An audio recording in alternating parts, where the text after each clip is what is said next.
Bueno, vamos a hacer un caso de pérdida visual de una entidad muy preguntable en el MIR. Un paciente varón de 19 años de edad que durante el servicio militar afirma, cuando había servicio militar, cuando había mili, afirma haber perdido de forma brusca mucha visión por su ojo derecho. Relata que hace unas semanas le sucedió algo similar en su ojo izquierdo, tras una larga noche en la que consumió una cantidad importante de alcohol y tabaco. La agudeza visual es 0,1 en su ojo derecho y 0,2 en su ojo izquierdo. La exploración del segmento anterior es normal. En el fondo de ojo se aprecia un leve borramiento del disco óptico del ojo derecho y cierta dilatación de los capilares peripapilares.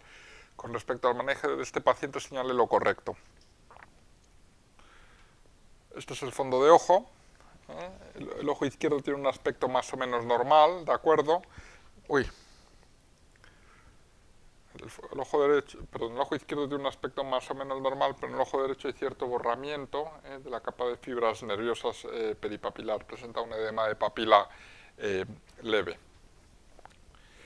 Y las opciones que vienen a continuación dicen: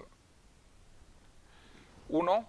Es seguro que simula para conseguir un permiso extra e ignorar sus quejas. 2. Podría estar padeciendo una neuropatía óptica hereditaria de Leber. 3. Podría estar padeciendo una neuropatía óptica hereditaria autosómica dominante de tipo Cajer. Y 4. Es probable que haya sufrido una neuropatía óptica isquémica anterior aguda. Bueno, pues esta clínica de pérdida visual secuencial, primero un ojo y luego el otro, en un paciente joven, en un varón joven, es muy sugestiva de neuropatía óptica hereditaria de Leber.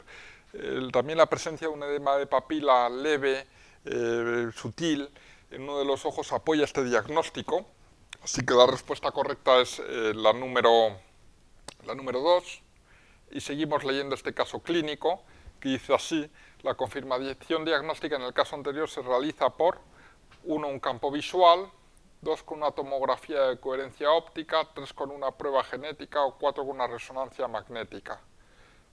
Sospechamos que tiene una neuropatía óptica hereditaria de Leber porque la clínica es compatible, pero hay que realizar la confirmación diagnóstica, y esa confirmación diagnóstica se realiza con una prueba genética, lógicamente, ¿no?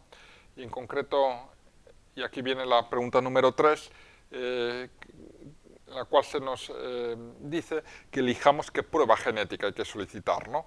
¿Qué prueba genética solicitaría? Mutaciones G1177.8, guanina por adenina en posición tal, T1484C y G3460A, mutaciones en el brazo corto del cromosoma 11, mutación en el brazo largo del cromosoma 13 o estudio del gen DMPK de la proteinquinasa, ¿no? Y como la neuropatía óptica hereditaria de Leber es una enfermedad mitocondrial, habría que solicitar lo que dice la opción número 1. Aquí viene un pequeño truco, ¿no? Si al principio de la mutación no viene el número del cromosoma, es porque estamos hablando de DNA mitocondrial, ¿de acuerdo?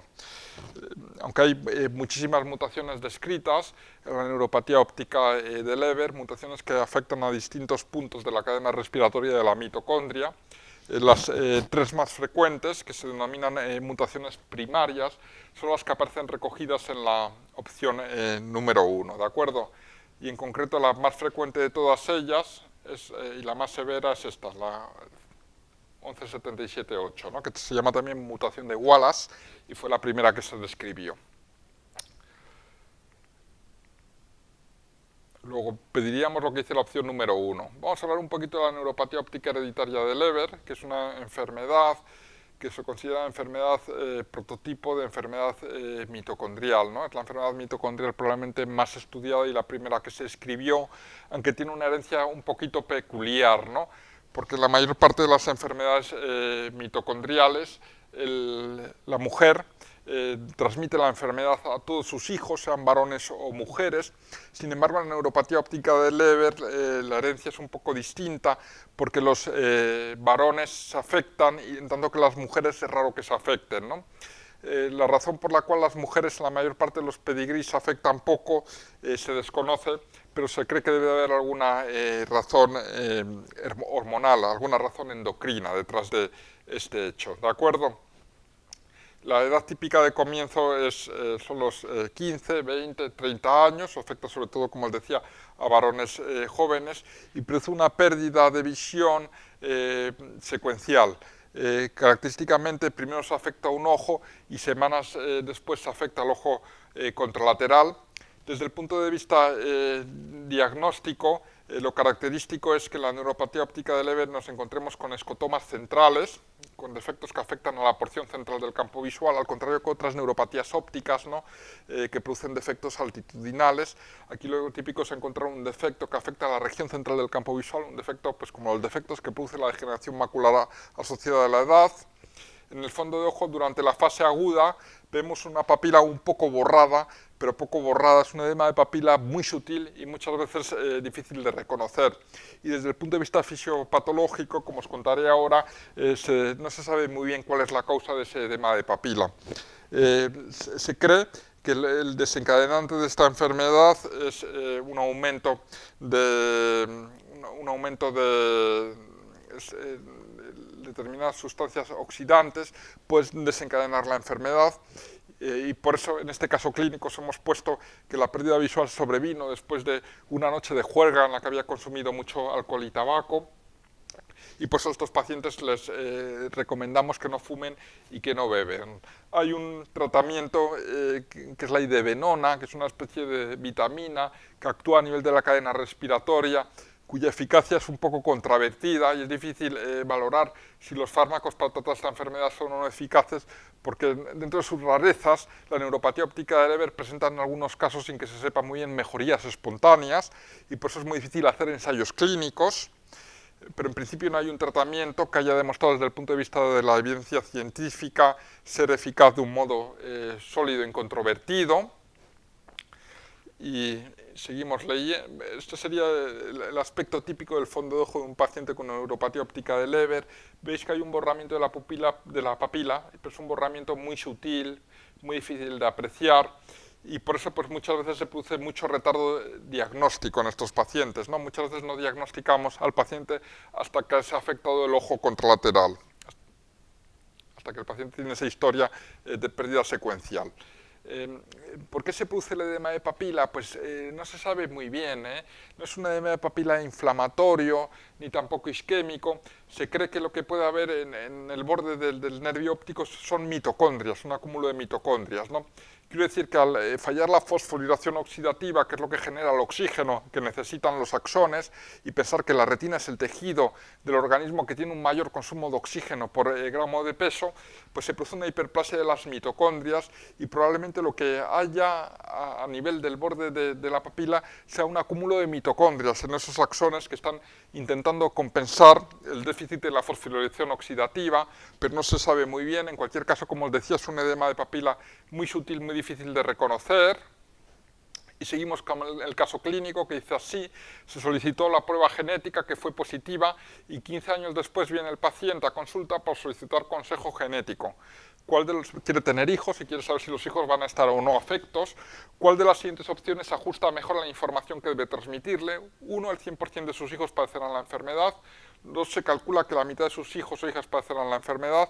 3, padecerán la enfermedad el 100% de sus hijos, pero ninguna de sus hijas. Y 4, lo probable es que ninguno de sus hijos o hijas padezcan la enfermedad.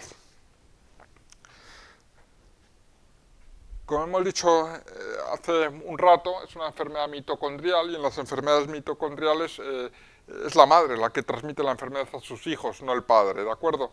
Luego lo probable es que sus hijos o hijas estén completamente sanos, ¿no? Aunque dependerá de con quién tenga hijos, ¿no? Si tiene hijos con una mujer que tiene mutaciones mitocondriales capaces de producir Leber, pues es posible que alguno de sus hijos estén afectos, pero en principio si se casa si tiene hijos con una mujer sana, y eso es lo probable, pues sus hijos no tendrán la enfermedad, ¿de acuerdo? Así que la respuesta correcta es la número 4, porque es la madre la que transmite la enfermedad a sus hijos y no el padre.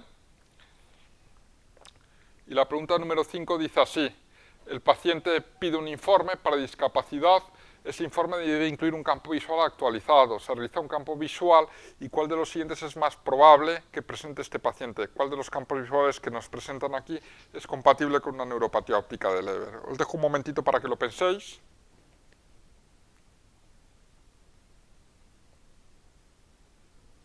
Bueno, el campo visual número 1, en el cual aparece un defecto periférico que respeta al centro, sería un campo visual compatible con una distrofia retiniana de tipo retinosis pigmentaria, ¿no? Ya sabéis que en la retinosis pigmentaria se afectan sobre todo los bastones están en la periferia de la retina, así que este sería también un campo visual compatible con un glaucoma crónico ángulo abierto avanzado, compatible con glaucoma crónico, con distrofia tipo retinosis pigmentaria, no con neuropatía óptica de Leber, desde luego.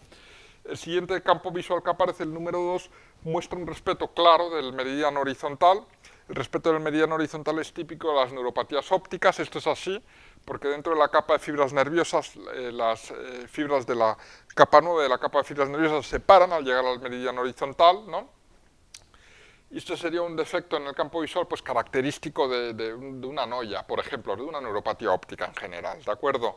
Pero no de una neuropatía óptica de Leber, ¿de acuerdo? El campo visual número 4 muestra un aumento de la mancha ciega, sería un campo visual característico de una hipertensión intracraneal, de un papiledema, ¿no? Y el campo visual que sería compatible es el que aparece en el número 3, ¿no? Decíamos que la neuropatía óptica de Leber produce defectos centrales en el campo visual. Luego la opción correcta es la número 3, ¿de acuerdo? Y la pregunta número 6 dice así, le hacemos el informe, ¿no? El paciente XXX, no ponemos el nombre por la ley de protección de datos, por respeto a la ley de protección de datos, sufre una neuropatía óptica de Leber desde el año tal, en este momento la agudeza visual es 0,05 en su ojo derecho y 0,025 en su ojo izquierdo. Se adjunta al campo visual, por supuesto. Con respecto a las probabilidades de que se le reconozca una discapacidad y se le permita entrar en la 11, ¿qué os parece? ¿Se le va a permitir entrar en la 11 o no? ¿Cuál es el criterio de ceguera legal en España? Bueno, pues es fácil de recordar, ¿no? Todos tenemos la mente muy adaptada al sistema métrico decimal y el criterio de ceguera legal en España es tener una agudeza visual inferior a 0,1, una reducción del campo visual mayor de los 10 grados centrales, ¿no? El paciente, con independencia de lo que presente en el campo visual, tiene una agudeza visual que es inferior a 0,1, por lo tanto cumple criterios de ceguera legal y podrá ser admitido en la 11, ¿de acuerdo? Y con esto hemos terminado este caso clínico, que tengáis mucha suerte.